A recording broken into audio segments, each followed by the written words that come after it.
अहमदाबाद का एक बड़ा कॉलेज। सुबह की हल्की धूप और कैंपस में भागते हुए स्टूडेंट्स। अर्जुन, जो बीकॉम फाइनल ईयर का स्टूडेंट था, हमेशा अपनी ही दुनिया में खोया खोया रहता। किताबें पढ़ना, गिटार बजाना और अकेले कैंटीन के कोने में बैठकर लोगों को देखना उसकी आदत थी। उसी दिन पहली बार उसने देखा अन्वी को। मासूम चेहरे वाली बड़ी बड़ी आंखों में सपने और होठों पर हल्की मुस्कान। वह अपनी फ्रेंड्स के साथ हंसती हुई कैंटीन में आई और अचानक उसकी नजर अर्जुन से टकराई। वो पल अर्जुन के लिए जैसे ठहर गया। कुछ दिनों तक अर्जुन दूर से ही देखता रहा, लेकिन किस्मत ने खेल खेला। ग्रुप प्रोजेक्ट्स में अर्जुन और अन्वी को एक ही टीम में रखा गया। पहली बार दोनों ने बात की। अन्वी ने हंसते हुए कहा, तुम हमेशा इतने सीरियस क्यों रहते हो? लाइफ इतनी भी बोरिंग नहीं है। अर्जुन मुस्कुराया, शायद मैं मुस्कुराना भूल गया हूँ। उसके बाद धीरे धीरे बातें बढ़ी। दोनों साथ प्रोजेक्ट्स पर काम करने लगे, लाइब्रेरी में पढ़ाई करने लगे और फिर कैंटीन में साथ बैठने लगे। अन्वी बहुत खुली सोच वाली लड़की थी। उसे बारिश में भीगना, मूवी देखना और गाने गाना पसंद था। अर्जुन शांत और गहराई वाला लड़का था। धीरे धीरे दोनों की दुनिया एक दूसरे के इर्द गिर्द घूमने लगी। अर्जुन जब गिटार बजाता, अन्वी ध्यान से सुनती और कहती, तुम्हारी धड़कनों में भी धुन है। वक्त के साथ अर्जुन को महसूस हुआ कि वो अब अन्वी के बिना अधूरा है। कॉलेज का वार्षिक समारोह है। अर्जुन ने पहली बार स्टेज पर गिटार बजाकर गाना गाया।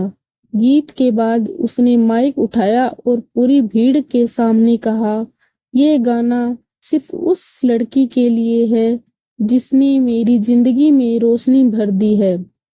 Anvi, I love you. पूरे हॉल में तालियां गूंज उठी। अन्वी की आंखों में आंसू थे। वो स्टेज पर आई और धीमे से कहा, मैं भी तुमसे प्यार करती हूँ। अर्जुन, इसके बाद दोनों की जिंदगी बदल गई। College canteen, library, movie nights, बारिश में बाइक राइड्स, हर जगह उनकी हंसी गूंजती। दोनों सपने देखने लगे, साथ में नौकरी, शादी और हमेशा के लिए एक दूसरे का हाथ थामे रहना। अर्जुन अन्वी के लिए अपनी डायरी में कविताएं लिखता और अन्वी अपने स्केचबुक में उसकी तस्वीरें बनाती। लेकिन असली इम्तिहान अब शुरू हुआ। अन्वी का परिवार काफी रूढ़िवादी था। उसकी शादी बचपन से ही उसके मामा के बेटे से तय की गई थी। जब अन्वी ने हिम्मत करके घर वालों को अर्जुन के बारे में बताया तो घर में तूफान आ गया। वो हमारे समाज का नहीं है, हमारी जात का नहीं है, उसके पापा गरज उठे। अन्वी रोती रही, पर परिवार टस से मस न हुआ। अर्जुन और अन्वी ने भागकर शादी करने के बारे में सोचा, लेकिन अन्वी ने आखिरी वक्त पर कहा, अर्जुन, मैं अपने माता पिता को छोड़कर नहीं जा सकती। मैं उनकी इकलौती बेटी हूँ। अगर मैं चली गई तो वो टूट जाएंगे। अर्जुन चुप रहा, उसकी आंखें भर आई। उस रात दोनों नदी किनारे बैठे चांद को देखते रहे। अर्जुन बोला, अगर प्यार तुम्हें आजाद नहीं कर सकता तो शायद ये प्यार अधूरा ही सही। अन्वी को मजबूरी में अपनी मंगनी के लिए राजी होना पड़ा। अर्जुन ने खुद को उससे दूर कर लिया। कॉलेज खत्म होते ही उसने नौकरी के लिए दिल्ली का रुख कर लिया, लेकिन अन्वी के लिए उसने अपनी आखिरी कविता लिखी, तुम मेरी धड़कनों में रहोगी, भले ही मेरी बाहों में कभी ना आ सको। 5 साल बाद मुंबई की भीड़ भाड़ वाली सड़क पर अचानक अर्जुन और अन्वी आमने सामने आ गए। अन्वी शादीशुदा थी, उसके साथ उसका छोटा बच्चा था।